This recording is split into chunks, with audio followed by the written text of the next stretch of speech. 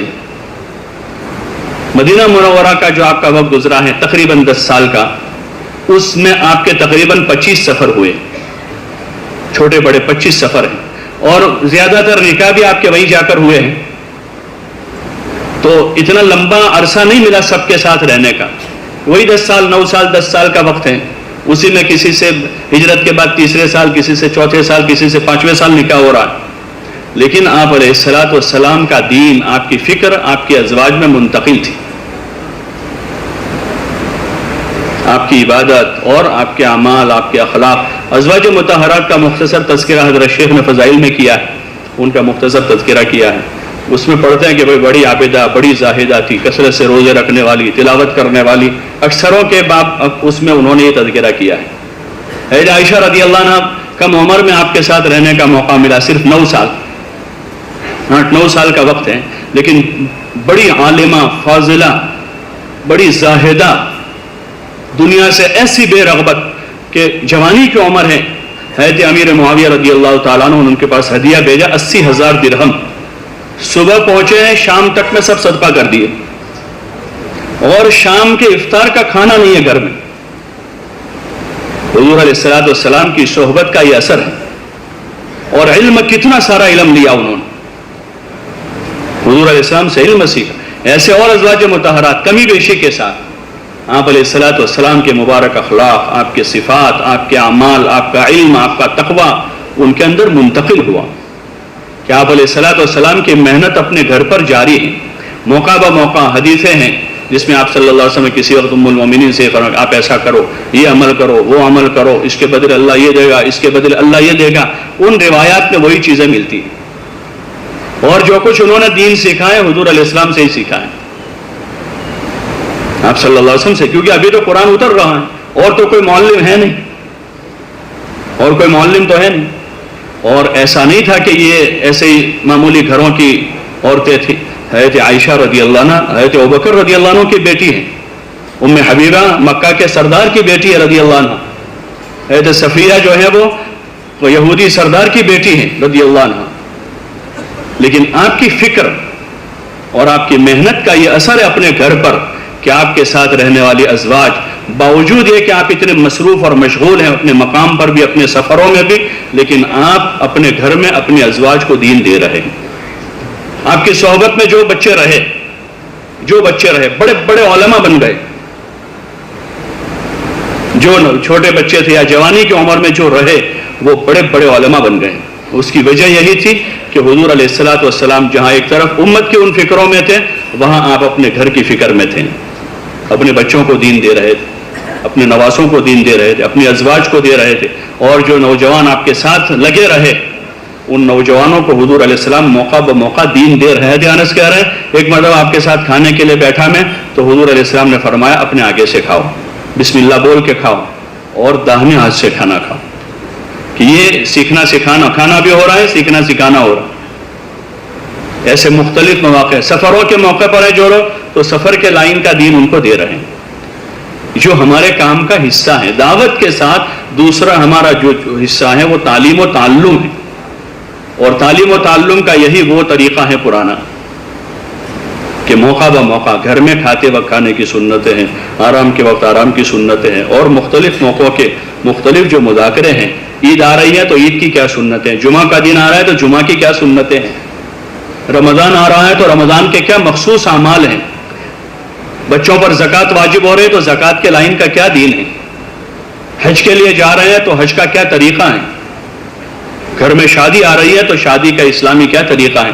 اگر ان چیزوں کے مذاکرے ہیں اور فضائل کے حلقے ہیں پابندی کے ساتھ، تو اللہ کی ذات سے امید ہے انشاءاللہ کہ ہمارے گھروں میں جو ہے علم اور دین جو ہے اولاد میں اور اولاد کے بعد ہماری نسلوں میں نظر آئے گا. تو گھر کی تعلیم کا یہ بنیادی مقصد ہے. پھر یہ تعلیم گھر گھر میں زندہ ہو، ایک دو گھر میں نہیں.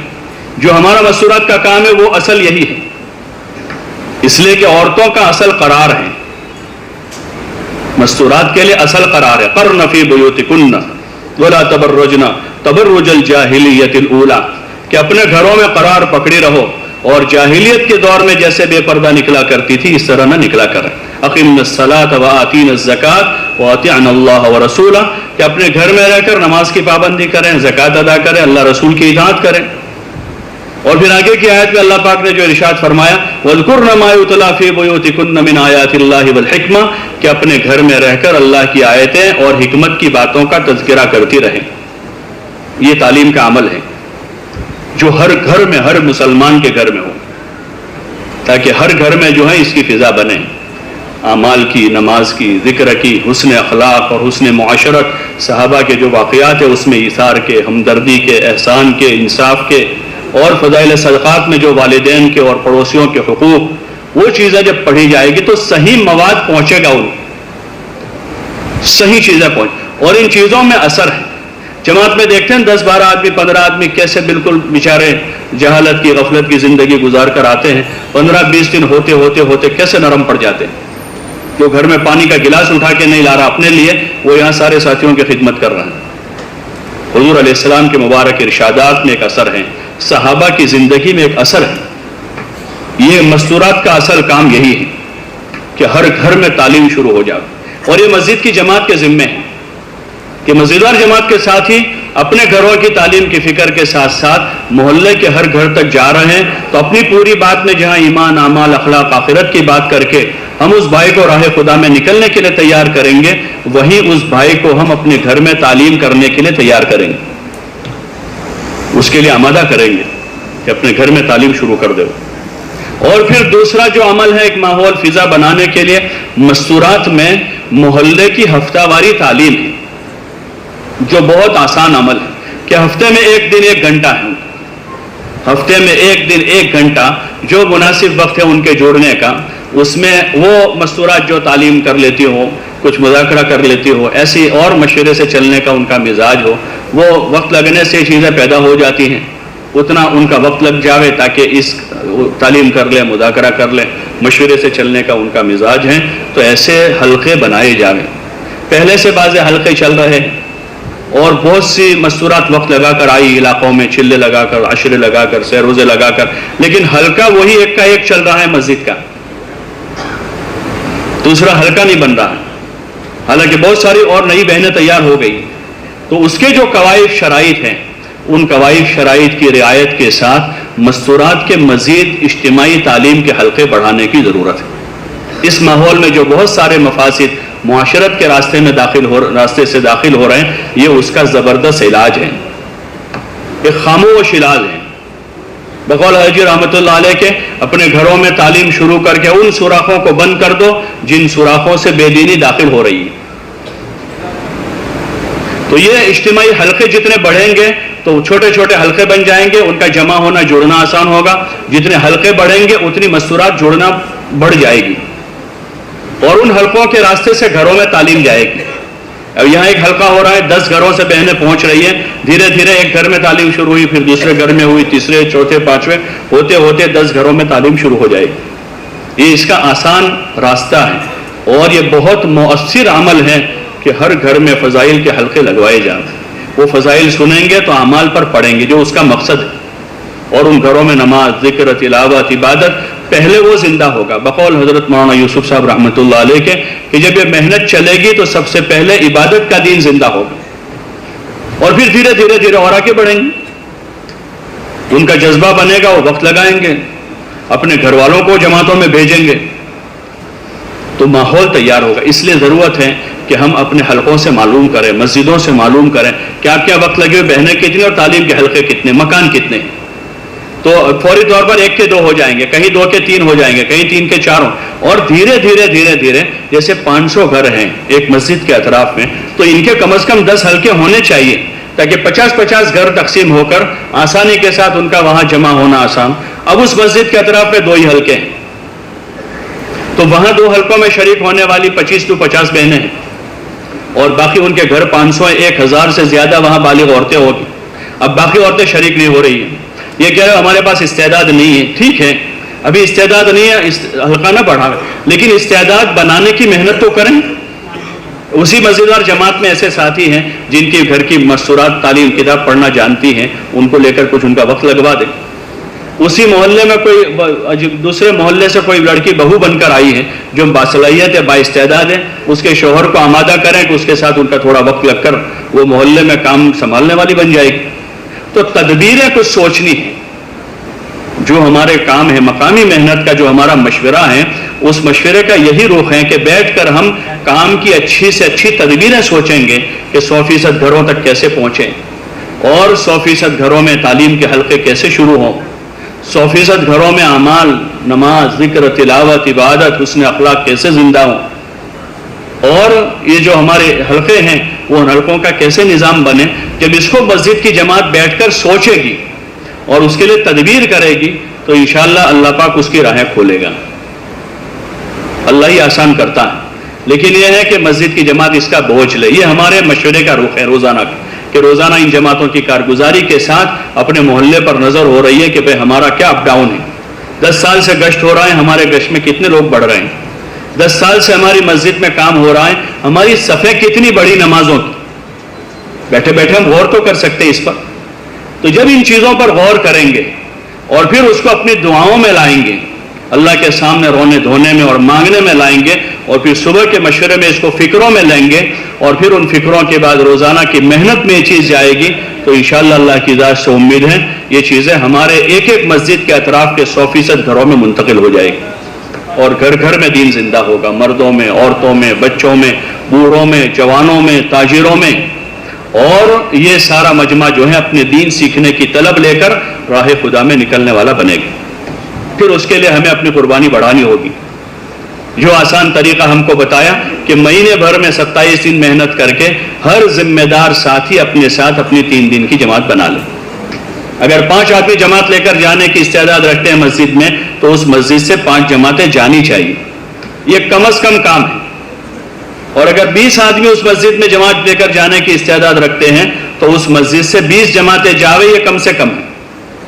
اور مزید جو باقی رہے، اب جو اور لوگ ہیں جو باقی رہے، ان کے بارے میں تدبیر کی جائے کبھی ان کے سہ روزے کیسے لگے۔